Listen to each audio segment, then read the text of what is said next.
Where are you now that I need you?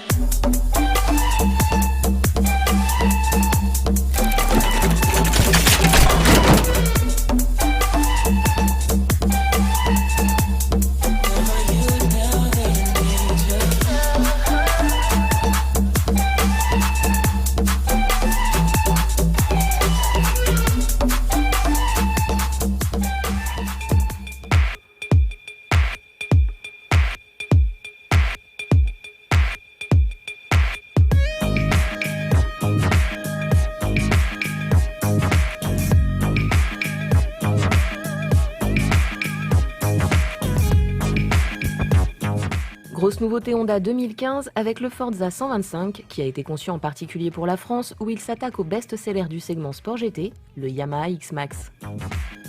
Fort en gueule, le Forza se distingue par une proue agressive caractérisée par une double signature lumineuse, tandis que l'ensemble de l'éclairage est confié à des LED. Visibilité assurée. Sa poupée lancée et ses jantes 5 bâtons lui confèrent un profil dynamique et sportif qui se remarque. Mais le Forza n'est pas un pur sportif au design tranchant et qui a oublié les aspects pratiques et le confort. Sa vaste soute au fond plat peut accueillir 2 casques intégraux et est agrémentée d'un séparateur rigide amovible pour compartimenter l'espace.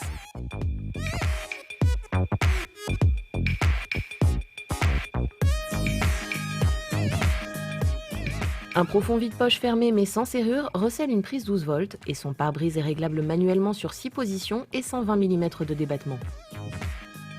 Des déflecteurs de chaque côté du tablier permettent de dévier l'air au niveau des jambes. Le passager dispose de grandes poignées de maintien et des repose-pieds escamotables. De nombreux accessoires sont bien sûr disponibles en option.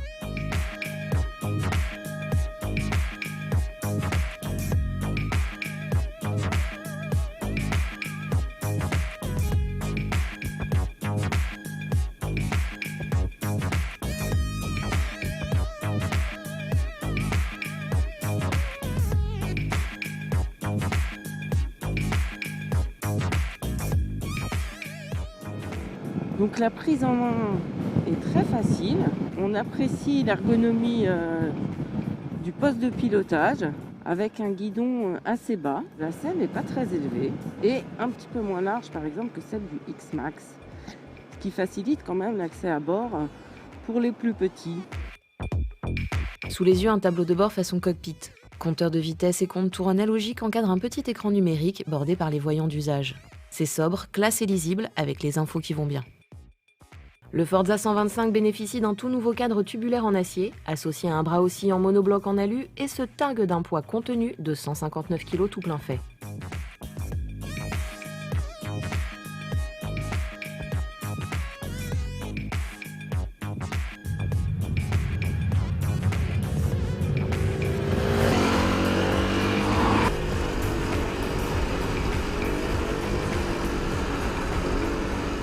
Vraiment, le Forza offre une très bonne tenue de route. En ville, les grandes roues ne gênent pas. Il reste très agile, très maniable. Et les rétroviseurs entre les voitures ne gênent pas.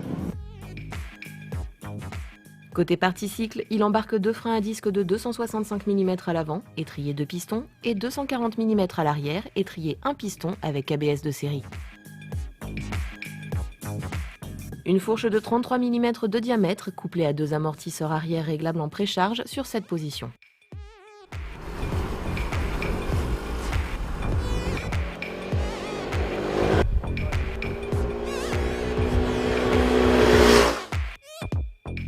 Question freinage, eh bien, le Forza bénéficie de l'ABS de série, un frein arrière assez mordant avec un avant plus progressif. Quant au moteur, il reprend la base du monocylindre 125 cm3 ESP du PCX et du SH, à injection et refroidissement liquide, mais adopte une culasse 4 soupapes quand ses cousins n'en ont que 2. Ce qui lui permet de revendiquer une puissance et un couple maxi de 15 chevaux à 8750 tours minute et 12,5 Nm à 8250 tours minute.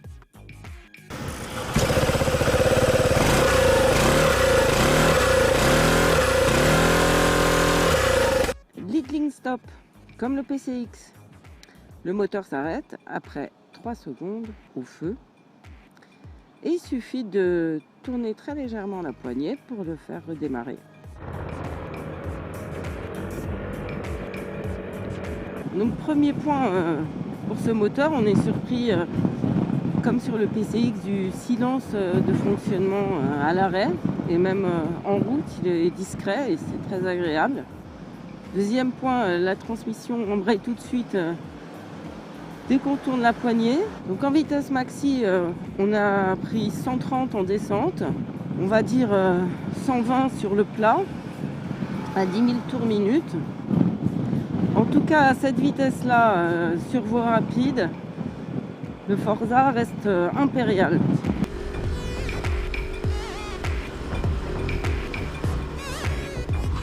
Ah oui, petit détail qui a son importance.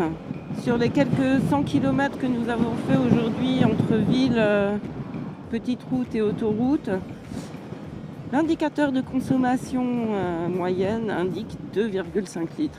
C'est pas beau ça ?